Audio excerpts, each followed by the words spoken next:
Hey everyone, welcome back to section 8, being aware of equality and disability.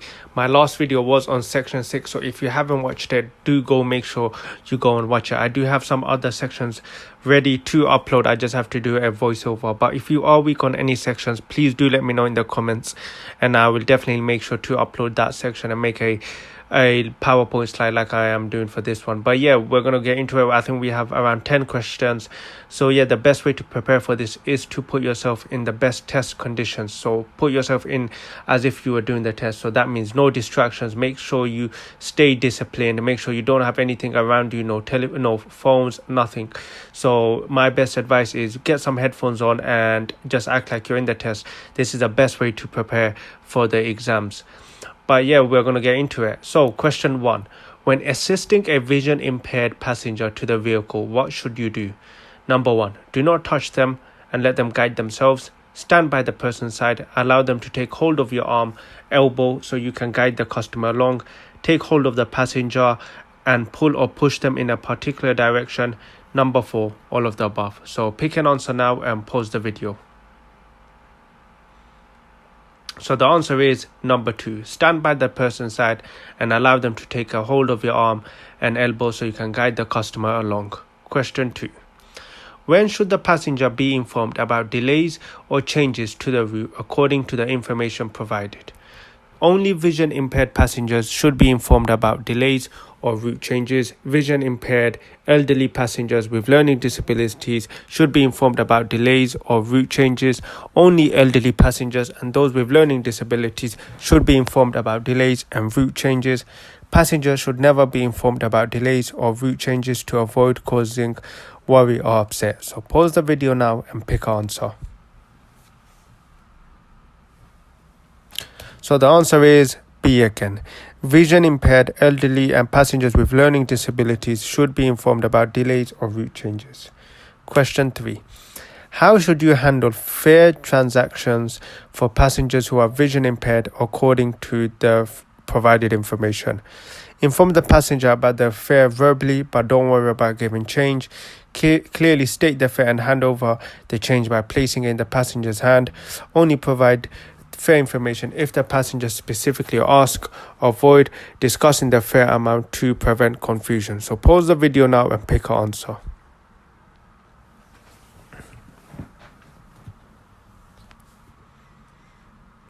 And the answer is B.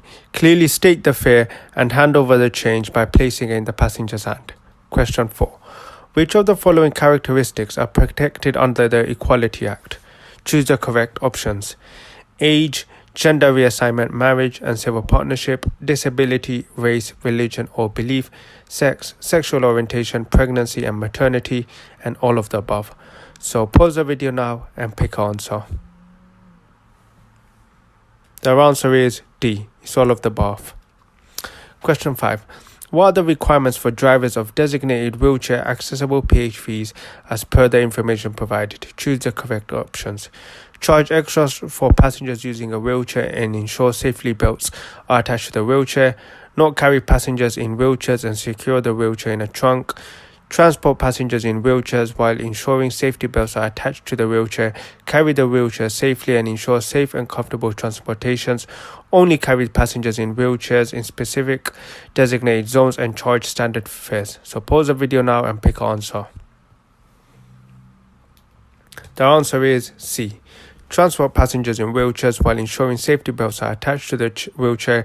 Carry the wheelchair safely and ensure safe and comfortable transportation. Question 6. Under what circumstances can a driver be granted permission not to carry wheelchair according to the Equality Act?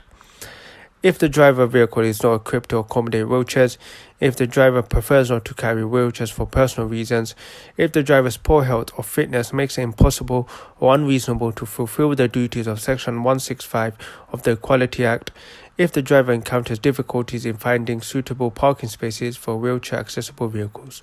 So pause the video now and pick an answer. The answer is C.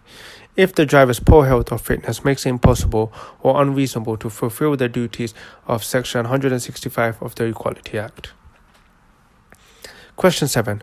What does Section 170 of the Equality Act require of PHV drivers regarding passengers with assistance dogs? PHV drivers must refuse to carry passengers with assistant dogs due to potential safety concerns.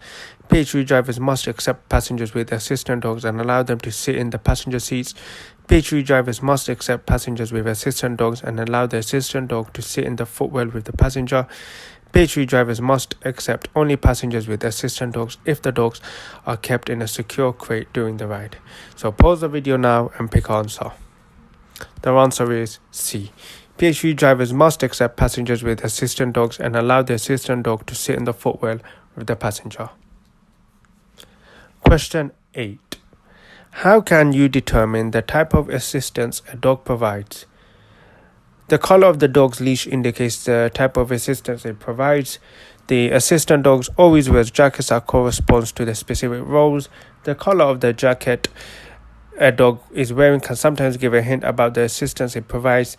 Assistant dogs without jackets are not trained to provide any specific assistance. So pause the video now and pick an answer.